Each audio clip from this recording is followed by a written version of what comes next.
Hello students, the topic we'll be seeing in oral histology today is pattern of tooth eruption.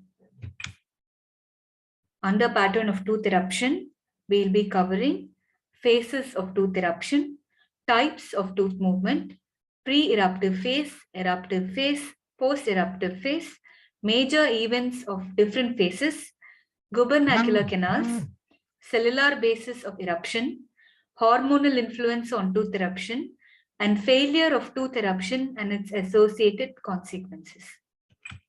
Moving on, the phases of tooth eruption is divided into pre-eruptive, eruptive, and the post-eruptive phase. Types of tooth movement during eruption are axial or occlusal, which is the most significant type of tooth movement, bodily movement, tilting movement, rotation movement, and eccentric movement. Pre-eruptive phase of tooth movement. It starts at the beginning of tooth development and ends at the completion of crown formation. It is characterized by growth of tooth germ, formation of a bony crypt, movement of developing tooth within the growing jaw, and shifting of the long axis of developing tooth.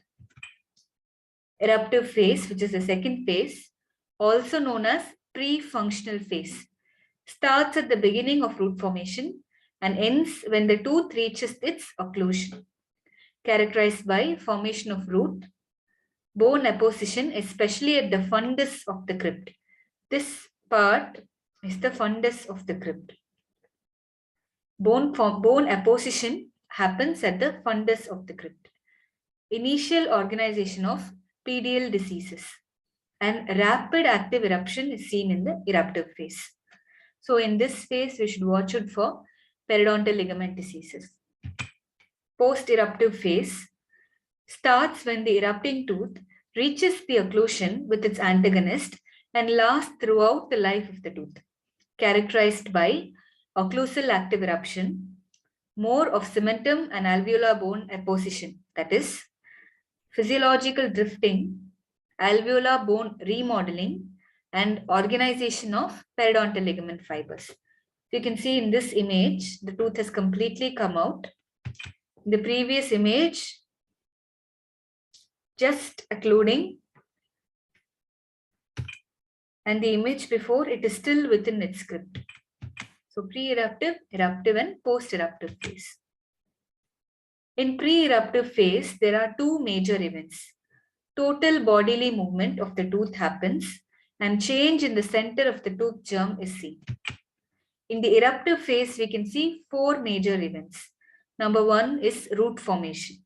And the space required for this is given by proliferation of Hertwig's epithelial root sheath, initiation of root dentin and pulp, and increase in fibrous tissue follicle. Second major event in the eruptive phase is occlusal or incisal movement. When occlusal or incisal movement happens, there is fusion of the reduced enamel epithelium with the oral epithelium. The oral epithelium and the reduced enamel epithelium will fuse. Continuation of occlusal or incisal movement till it contacts the opposing tooth is seen. This is the second major event in eruptive phase. Post-eruptive phase has three major events. Movements to accommodate the growing jaws. This occurs at 14 to 18 years by formation of new bone at the alveolar crest and base of socket to keep pace with increase in jaw height. Movement to compensate for continued occlusion, continued occlusal wear. This occurs by continued deposition of cementum around the apex of the tooth. And the next one, movements to accommodate for interproximal wear. This is compensated by proximal drift.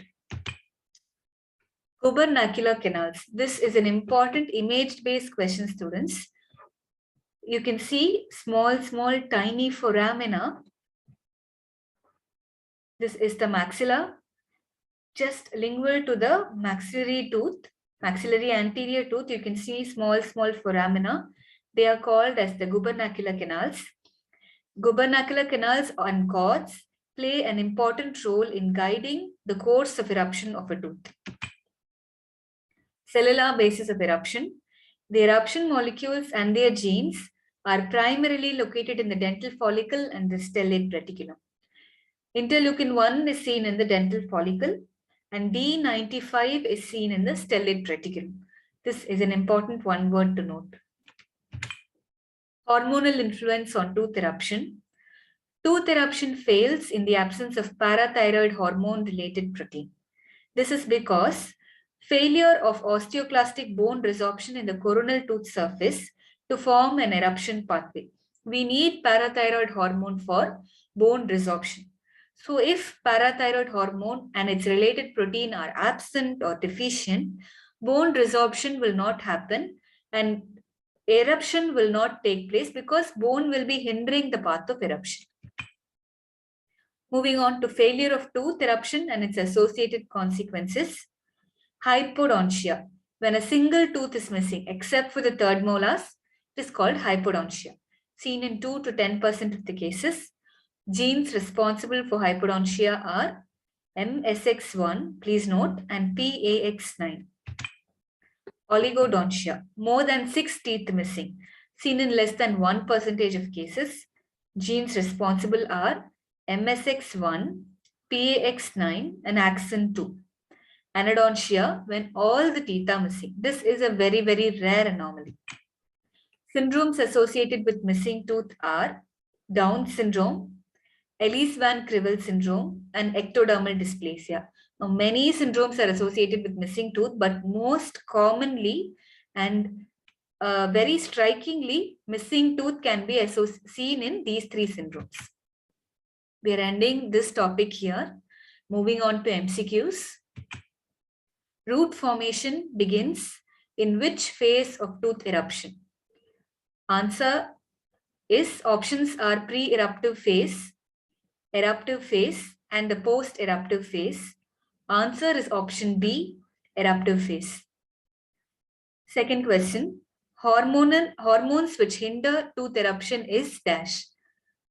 Options are parathyroid hormone, thyroid hormone, growth hormone, and antidiuretic hormone, ADH. Answer is option A, parathyroid hormone. Like I already said, parathyroid hormone is needed for bone resorption. So if they are not there or if they're deficient, osteoclasts will not resorb bone and hence there will be no pathway for eruption for tooth. That's all, students. Thank you.